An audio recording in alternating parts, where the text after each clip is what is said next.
Okay, so today I thought I'd talk about a poem that I really don't think is very good, actually.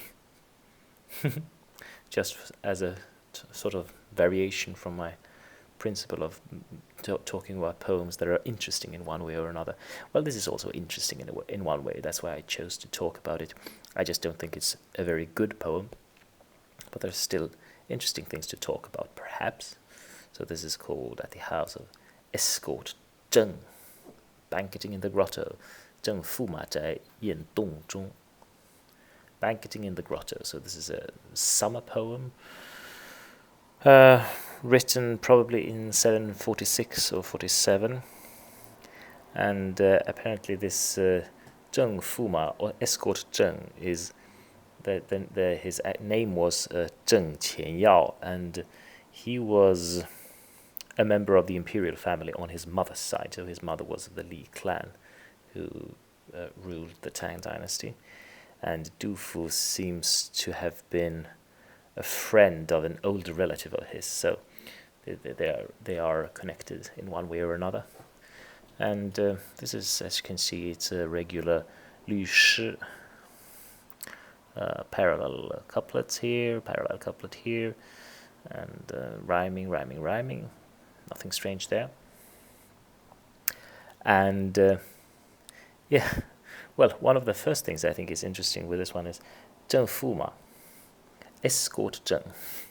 So escort, that's usually something we almost naturally think of escort as a female.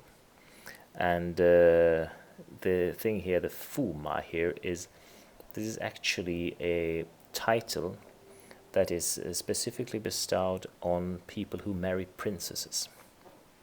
So, and thus he's called escort in the translation here. So Mr. Zheng, he married into the imperial clan. He was from the imperial clan on his mother's side, and his bride was a princess. And this means that he is escort, and he's called Fuma. And this is quite a funny word, actually, I think. You know, this character, Fu, that is not a very common character at all. And, you know, as from what I can tell, it is basically actually the same word as the other Fu, with the absolute same pronunciation, which has, you know, this little ear-like radical on the left instead of this horse radical here. And this basically means, you know, to attach or be on the side of something. And this fu, as a with the horse radical, it basically means just a horse. If you imagine several horses drawing a carriage, then this is one of the horses on the side. So the person who marries a princess, he becomes a sort of side horse. It's someone that you yoke to the side of the princess, and you can run by her side. That's his name. So escort is a kind of an approximation of this in the translation. And I actually was reminded when I read this poem and the commentaries to it that there is a specific set of honorifics actually used for cases where a princess marries downwards, which she usually has to do, she's being a princess. So when a princess, when normal people marry, the men, of course, they 娶, and women 嫁. These are the words that are used in the Chinese language, as you probably know, for marrying. But in the case of a princess, when she marries, she doesn't 嫁. She is, the word that's used is instead 降, that is to lower. So she is lowered, or she deigns to lower herself to the level of a commoner and marry him. 降. And the corresponding term for a man that marries a princess is 上. And that, of course, is not the 上去的上. It's the which one? Let's think of a word here. 上, which means still not or noble. So that is the one. He ennobles himself by marrying a princess. Okay, so that's kind of a bit of trivia concerning honorifics in ancient Chinese. Perhaps that's it for preliminaries in this case. So they are at banqueting in a grotto, and it's summer, and there's a lot of imagery in this poem that evokes cold things. So that, I suppose, is the main point, that they are in a cave, and they're escaping from the oppressive heat of the summer, and Du Fu just writes this little poem about how nice and cool it is to sit there. So let's go. 主家阴洞细烟雾，留客下殿青阑干. So 主家, that means house of the princess. 公主嘛, 公主 is the princess, and the 主家 is not the house of the host, but the house of the princess. That's what it means here. Yeah, I think this line is not very. That's very straightforward. Thin wisps of mist and fog. Liu Kexia Dian, this character you perhaps don't know. That's pronounced Dian, and it means bamboo mat. And as I understand it, is Qing Lan Gan, green serpentine or serpentine, is just a metaphor for the bamboo mats that they lay on or sit on. I suppose that they don't actually make mats of real green serpentine. Serpentine is some kind of semi-precious stone. Actually, I don't know if this langan, if it actually corresponds exactly to serpentine. Serpentine, I suppose, is actually a fairly technical term when it comes to stones, and these are just questions that no dictionary can solve for you. What the Tang Dynasty person exactly meant by langan, but perhaps there are people who know. They're very welcome to inform me. So let's just take Owen at his word here and just accept that this is the correct translation of langan, serpentine, green serpentine. Here we have it, another couplet then. 春酒杯浓琥珀薄，滨江晚碧玛瑙寒. Okay, so here in my commentary, in my edition, we have a great proliferation of commentary because the construction here is slightly odd. So let's just first note that Chunjiu, it says Chunjiu even though we're in summer. So this does not mean that that it's spring. The spring ale apparently is something that is brewed in winter, and then you take it out in the spring, and therefore it's called spring ale. But okay, so what's the big deal about this couplet, and why do we have to? Why is there like one page of commentary for this couplet in my edition? I don't know actually. It's just I think the construction is slightly odd.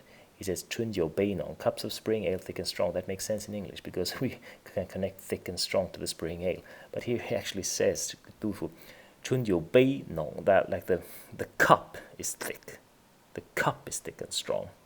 Okay? Nong can only reasonably be used about a liquid, so we have to understand that it is the ale or the alcoholic drink that is thick and strong. But it actually says the cup is thick and strong. And then it says hu bo bo, they're amber thin.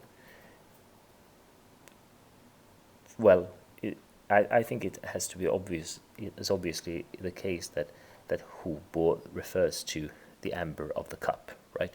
So the cup is made of amber, or perhaps it is in some way decorated with amber. But a lot of my commentaries, they go to great length to explain that the hu bo is a common metaphor or a common descriptor of yellow tinted alcoholic drinks. So it has to refer to the jiu and not to the bei. Well, that becomes even stranger because it says thin here. So the ale can hardly be both thick and thin at the same time. So something's off here, isn't it? And the same goes for this one. What's this? 滨江晚毕玛瑙寒. So 滨江.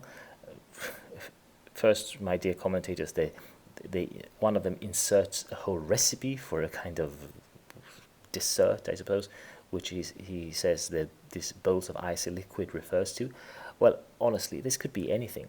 滨江 means icy liquid. That's exactly what it means. We cannot be sure 1,000 years later exactly what kind of icy liquid this refers to. And if we are to follow the rules of the 律诗, then this couplet needs to be parallel. So if nong referred to the 酒, then the b reasonably should refer to the liquid, the 浆. So the emerald green liquid. But it doesn't say that. It says emerald. The bowl is emerald green. So the construction here is just totally strange. I don't understand what Du Fu means here, honestly. They're agate cold. This seems to me like the most reasonable and straightforward translation, but the construction is fairly strange here. Ma now, of course, is agate. Usually it's with these king radicals here, and not like this, but that's how it appears in my edition, so I just put it like this here. Mana agate. Let's just not talk too much about this. It makes my head ache a little bit to look at this couplet. And then 雾移茅堂过江路，一入风邓埋云端. 茅堂, thatched hall. I'm just sighing to myself here. What is going on? I thought they were in a grotto. I erred supposing this thatched hall was past foothills on the river. So 过江路, 江路 is foothills on the river. Foothill is lu, and jiang, of course, is river. Is he saying that by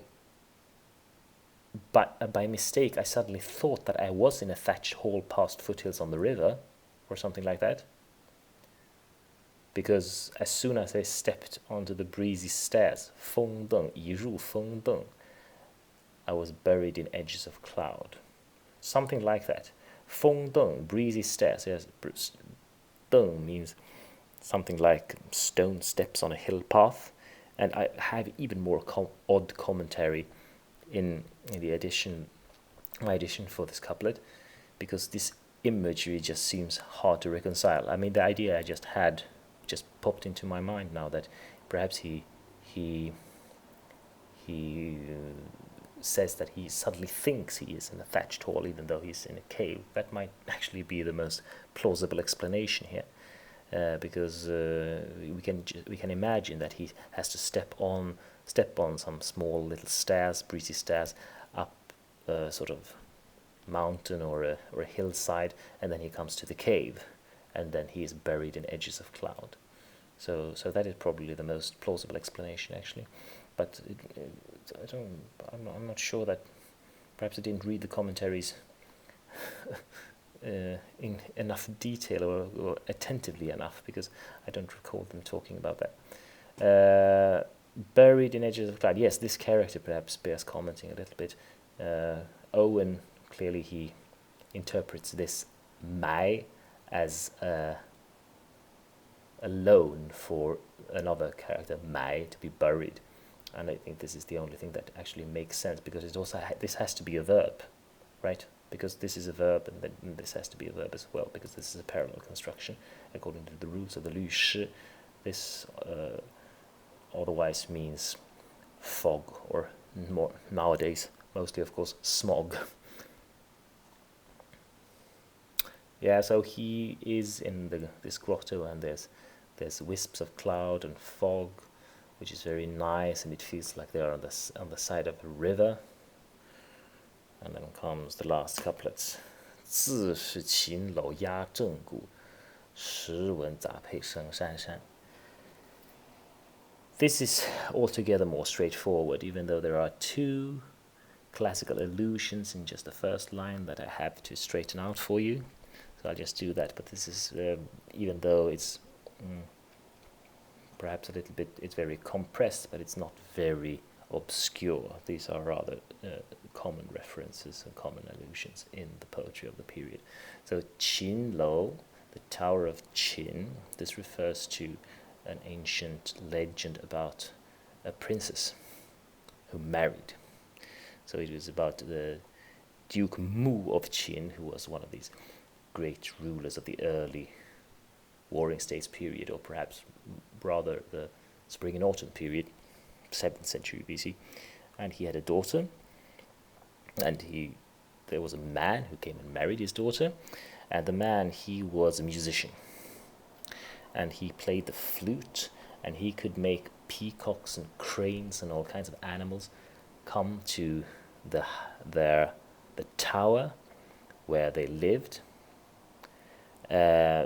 simply through his playing. And he taught the princess to play. They played together, and more animals arrived, and suddenly a phoenix arrived, and they both climbed onto the phoenix's back, and they disappeared forever. So the association is to a sort of spiritually enlightened and very harmonious marriage. And since we are in the house of a person who has also married a princess, like the daughter of the Duke Mu of Qin, this is a rather appropriate allusion to put in a poem like this. And what about Zheng no? Zhenggu, Zheng's Valley. This is also a really common, almost worn out reference. It refers to a guy called Zheng Pu, who lived in the Han Dynasty, who used to farm in a certain valley. His farm was in a valley, the Zhenggu, and he was sought out for political office, but he didn't go, and so on and so forth. So it has to do with these kind of recluse hermit ideals. And these hermit ideals are perhaps something that we can connect with the personality of the Escort Zheng, perhaps, if we knew him, who knows. And but the funny thing here is that the construction here, what do we do about it? What does the Tower of the Qin has to do with the Zheng Lo? Well, we can say that it's the princess on the one hand and the escort on the other, because of course Qin Lo, Qin is the area in Chang'an where they are. So the Tower of Qin could just be the Tower of the princess who comes from the imperial capital. And he says 自是 by nature, of course, 自是, of course the Tower of Qin lies close by Zheng's Valley. One interpretation is exactly this, 压正骨, so it lies close by. That sounds as if actually the hermit ideals of a man who has strong integrity and doesn't just come when power calls for him. He is by nature the type of person who deserves to marry a princess, something like that. We could imagine like that. On the other hand, what about this ya? It also sounds a little bit like yadao, like the Qinlo actually oppresses and weighs on the Zhenggu. So this Qinlo, the Tower of Qin, will always have the upper hand over the Valley of Zheng, which perhaps is the stark reality when you marry a princess in a political system like the Tang Dynasty. I don't know. But Du Fu ends the whole thing rather nicely with this line, 时文杂配生山山.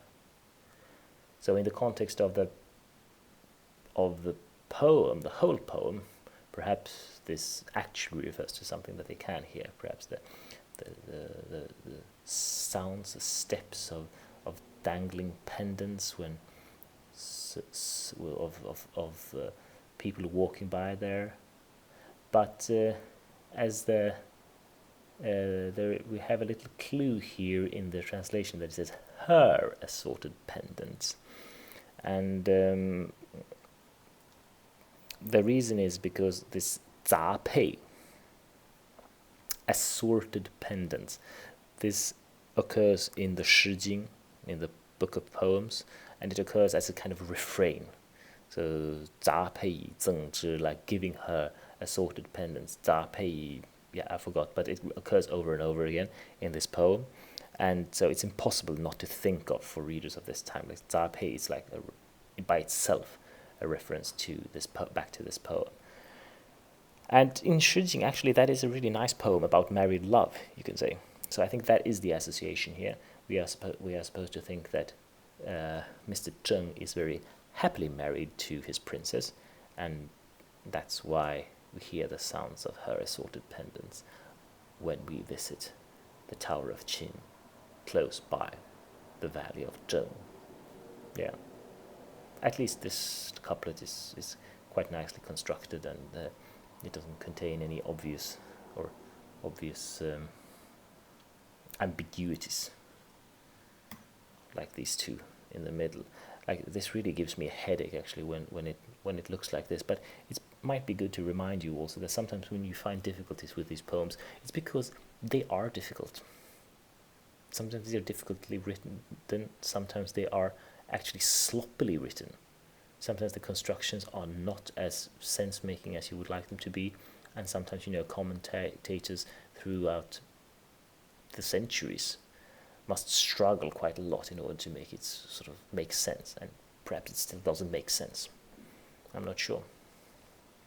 Anyway, so this was quite a talk about a quite insignificant poem, but I think it just might be, it might serve as a good illustration of some of the problems that you might run into when you try to study this type of literature. So thank you for listening, and bye.